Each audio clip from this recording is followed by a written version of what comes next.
Hello guys. तो आज हम बात करेंगे 2019 की द लायन किंग मूवी की।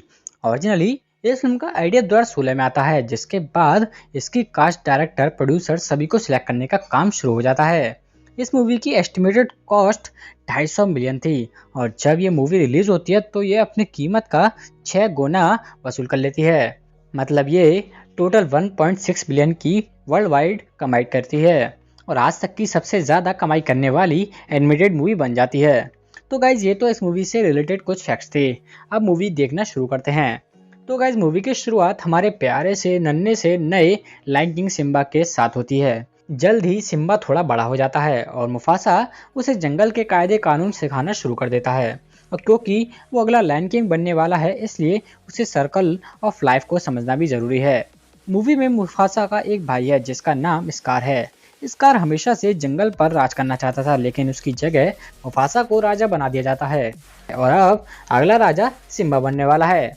इसलिए वो हमेशा किसी न किसी तरीके से राजा बनने की कोशिश करता रहता है। एक दिन स्कार सिम्बा को हाथियों के कब्रिस्तान के बारे में बताता है और उसे देखने के लिए भी कहता है। सिम्बा स्कार की ये बात सुनकर काफी एक्साइटेड हो जाता है और वो नाला को लेकर हाथियों के कब्रिस्तान में पहुंच जाता है। लेकिन सिम्बा को नहीं पता था कि यहाँ लकड़बग्गों की एक टोली भी रहती है। सिम्बा और नाला को देखकर लकड़बग्गों के मुंह में पानी आ जाता है और वो उन दोनों को पकड़ने की कोशिश में लग जाते हैं। लेकिन मुफासा का भरोसेमंद जाजू मुफासा को सब कुछ बता देता है, जिसके बाद मुफासा भागता भागता हाथियों के कब्रिस्तान में पहुंचता है। मुफासा के आते ही सारे लकड़बग्गे डर जाते हैं और सिम्बा और नाला को छोड़ देते हैं। मुफासा उन्हें लेकर वहां से चला जाता है, लेकिन अब लकड़बग्गे उससे खिसिया चुके थे। मुफासा इस काम के लिए सिम्बा से नाराज था, लेकिन वो उसे माफ कर देता है और बताता है कि तुम्हारे पूर्वज ऊपर आसमान से तुम्हें देख रहे हैं और कभी मैं भी तुम्हें वहीं से देखूंगा। स्कार लकड़बग्गों का पूरा फायदा उठाता है। वो अपने भाई और सिम्बा के लिए एक जाल बिछा देता है। वो सिम्बा को एक घाटी में ले जाता है और लकड़बग्गों को वहाँ बहुत सारे जंगली भैंसे भेजने के लिए कहता है। जंगली भैंसों के आते ही वो वहाँ से निकल जाता है, लेकिन सिम्बा वहीं पर रह जाता है। वो ये बात मुफासा तक पहुंचा देता है। मुफासा जैसे तैसे सिम्बा को बचा तो लेता है, लेकिन खुद एक चोटी पर लटका रह जाता है और वो स्कार से मदद मांगता है, लेकिन स्कार उसकी मदद नहीं करता और उसे नीचे घाटी में मौत की ओर ढकेल देता है। वो सिम्बा को इस सब का जिम्मेदार बताता है और उसे यहाँ से जाने के लिए भी कहता है। सिम्बा बेचारा अपने आप को गुनहगार मानकर वहाँ से चला जाता है, लेकिन स्कार का मन अभी भी नहीं भरा था। वो सिम्बा के पीछे सारे लकड़बग्गों को भेज देता है ताकि वो उसे मारकर उसके रास्ते के आखिरी कांटे को भी मिटा सकें।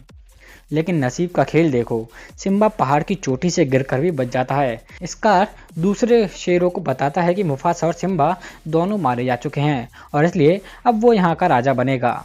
सिम्बा अब अपने घर नहीं लौट सकता था, लेकिन जंगल के आगे रेगिस्तान था और इसे पार करना सिम्बा के बस की बात नहीं थी। चलते चलते सिम्बा बीच में ही बेहोश हो जाता है, जिसके बाद गिद्ध उसे मरा हुआ समझकर खाने आ जाते हैं। लेकिन तभी फैंस के दो सबसे favourite character Timon and Pumbaa की एंट्री हो जाती है। वो सिम्बा को बचा लेते हैं और अपने साथ चलने के लिए भी कहते हैं। अब सिम्बा टिमोन एंड पुम्बा के साथ जुड़ जाता है और वो हकूना मटाटा करते हुए बड़ा हो रहा था और अब वो एक यंग लायन बन चुका था। और दूसरी ओर नाला भी स्कार के चंगुल से निकलकर वहां से भाग जाती है, लेकिन नाला एक शेरनी है, इसलिए उसे किसी न किसी को मारकर खाना पड़ेगा और इसलिए वो टिमोन एंड पुम्बा के पीछे पड़ जाती है। लेकिन यहाँ सिम्बा उन दोनों को बचा लेता है और तब वो नाला से मिलता है। धीरे धीरे नाला और सिम्बा के एक दूसरे से प्यार करने लगते हैं और नाला सिम्बा को घर वापसी के लिए कहती है। लेकिन सिम्बा अभी भी मुफासा की मौत के लिए खुद को जिम्मेदार समझता था। लेकिन उस रात आसमान में सिम्बा को मुफासा दिखाई देता है और वो उसे अपना हक वापस लेने के लिए कहता है। मुफासा की बात सुनकर सिम्बा घर वापसी के लिए तैयार हो जाता है। सिम्बा टिमोन और पुम्बा की मदद से लकड़बग्गों को चकमा देकर अपने घर पहुंच जाता है, जहां सिम्बा की मां पहले ही स्कार से बगावत कर चुकी थी। लेकिन सिम्बा के आते ही स्कार उसे डराने लगता है कि उसने अपने पिता मुफासा को मारा है। लेकिन सिम्बा सभी को पूरा सच बताता है कि स्कार जानबूझकर वहां काफी देर से आता है। लेकिन फिर स्कार खुद कबूल कर लेता है कि उसने ही मुफासा को मारा है। जिसके बाद टिमोन, पुम्बा, जाजू सभी शेरनियां लकड़बग्गों से लड़ने लगती हैं और सिम्बा स्कार का सामना करता है।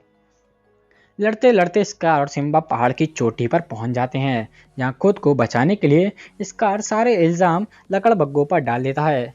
अपने पिता मुफासा की तरह सिम्बा भी स्कार को माफ कर देता है, लेकिन उसे यहाँ से जाने के लिए कह देता है। स्कार सिम्बा की बात नहीं मानता और उस पर हमला कर देता है, लेकिन इस बार सिम्बा उसे नहीं छोड़ने वाला था। वो उसे पहाड़ की चोटी से नीचे गिरा देता है। स्कार पहाड़ से नीचे गिरने पर भी बच जाता है, लेकिन अब उसके नए दुश्मन लकड़बग्गे उसका इंतजार कर रहे थे और वो सब मिलकर उसे मार देते हैं। सब कुछ ठीक हो जाने के बाद सिम्बा वहाँ का राजा बन जाता है और अब नाला भी उसकी रानी बन जाती है। और अब जब सब कुछ ठीक हो चुका है तो सिम्बा और नाला का छोटा सा नन्हा शेर इस दुनिया में आ चुका है, जो मुफासा के सर्कल ऑफ लाइफ को समझाता है। और दी एंड। सो गाइज, ये थी फैंस की रिक्वेस्ट पर the Lion King full movie.